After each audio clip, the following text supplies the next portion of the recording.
8 మంగళాలు ఉంటాయి. ముఖ్యంగా ఆడవారికి వివాహం జరిగినటువంటి స్త్రీ ఆ 8 మంగళాలని ధరించి ఉండాలట నిత్యం. మొదటిది పాపలలో బొట్టు పెట్టుకొని ఉండాలి. రెండవది కుంకుమ బొట్టు ధరించాలి. ఏవి టిక్లీలు కాదు, ఏం ధరించాలి? కుంకుమ బొట్టును ధరించాలి. మూడవది మంగళసూత్రం. ఇంకా అదృష్టవశాత్తు మనం ఇంకా సాంప్రదాయ రీత్యా ఉంటున్నాం, మంగళసూత్రాన్ని జాగ్రత్తగానే కాపాడుకుంటున్నాం. కొన్ని దేశాలలో అది ఉండట్లేదు, చూసుకునేటటువంటి వ్యవస్థ లేకుండా అయిపోయింది.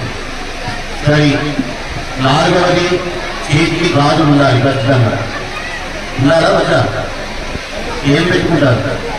ఇంకొకటి గాజులు కూడా ఒక్కొక్కటి వేసుకొని ఎప్పుడు ఉండకూడదు. ఎన్ని వేసుకోవాలి?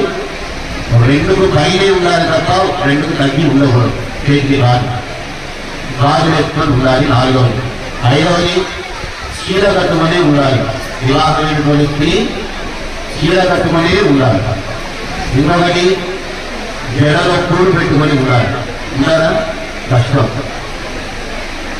నువ్వు ఒక పూలు పెట్టుకోవడానికి కూడా కష్టం అయిపోయింది. ఎవరి ఇంట్లోనైనా ఉన్నాయా పూలకు? ఇంతమంది ఉన్నారు. మా పాప ఒకటి పెట్టుకొని వచ్చింది. పూలు ఖచ్చితంగా ధరించి ఉండాలి. ఇంకొకటి కాళ్ళకు గజ్జలు పెట్టుకుంటున్నారా? ఆ గజ్జలు ఎలా ఉండాలి? ఇంకా పట్టిలా ఉండకూడదు. ఎలా ఉండాలి? గజ్జలు సౌండ్ వచ్చేటట్టుగా ఉండాలి. గజ్జల సౌండ్ వస్తుందా? ఇప్పుడు కొత్త వచ్చే డిజైన్ ఒకటే పట్టి ఉంటుంది, అయిపోయింది, అది గజ్జలు అయిపోయింది. కానీ వాస్తవానికి ఏంటి?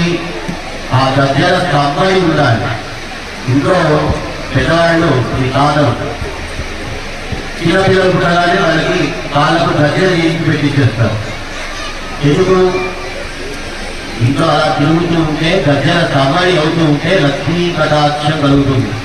గజ్జల సవాడి అంటే సీరియల్ కాదు, గజ్జల సవాడి సీరియల్, రాజుల సవాడి, గజ్జల సవాడి ఆ సీరియల్లో వచ్చినటువంటి కాదు.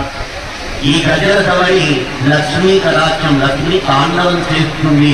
ఆ గజ్జల సవాడి అనేది లక్ష్మీ అమ్మవారికి ఎంతో ఇష్టమైనటువంటిది. అందుకే గాజుల సవాడి, గజ్జల సవాడి ఖచ్చితంగా ఉండాలి ప్రతి ఇంట్లో.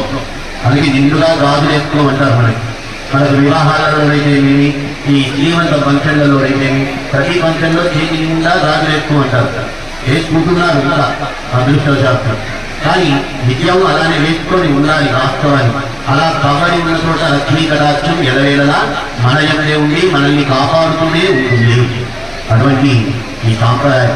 సరే, కాళ్ళకు గజ్జలు, తర్వాత మట్టెలు ఎన్ని మొత్తం 8 అయ్యాయా?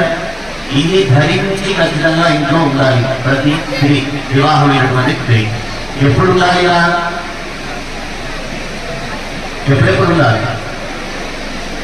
ప్రతి నిత్యము మీ భర్త ఉదయాన్నే లేచి వ్యాపారం ఏ పనికైతే పోతాడో ఆ పనికి పోయేటప్పుడు ఇలా తయారై ఎదురుగా రావాలి.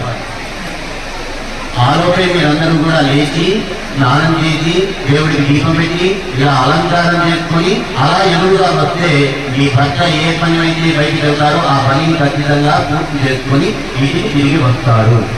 అది సాంప్రదాయం. మనకు అటువంటి వైభవమైనటువంటి సాంప్రదాయం ఇన్ని మంగళాలను ధరించి మనం చేసినట్లయితే ప్రతిదీ మనకు అనుకూలిస్తుంది అని. అందుకే మనకు పెద్దవారి ఇంట్లో ఉండేటటువంటి పెద్దవారిని అందరికీ చెప్పే ఉంటారు, మీరందరూ కూడా మీ భర్త బయటకు వెళ్తున్నారు, ఆ ఎదురుగా రాపు అమ్మా అని చెప్పి మిమ్మల్ని పంపించే ఉంటారు. మీ అందరికీ తెలిసే ఉంటుంది. అలా ఎదురుగా వస్తేనే వారికి లక్ష్మీ కటాక్షం ఎలవేళలా కలుగుతుంది అని ఇలాంటి సాంప్రదాయమైనటువంటి సంఘటనలలో మనం తెలుసుకుంటాం. అందుకే మీరు చేస్తారో చేయరో ఇక ముందు అని ఈ పెళ్లిళ్లలోనే ఒక తెరపత్రం పడతారు. మధ్యలో తెరపత్రం బట్టి వారిరువురికి కూడా మంచి మంగళాలు కలగాలి అని సావధాన సుముహూర్తే సావధాన తులగ్నే సావధాన అని మంత్రం చదువుతారు. ఆ మంత్రం ద్వారా వీరి ఇరువురి జీవితం అంతా కూడా సావధానంగా గడిచిపోవాలి అని మంత్రంతో వారి ఇరువురి ఆశీర్వదం చేస్తారు. ఆ వివాహ ఘట్టాలలో మనం అందరం కూడా గమనించాలి ఈ మంత్రాలను.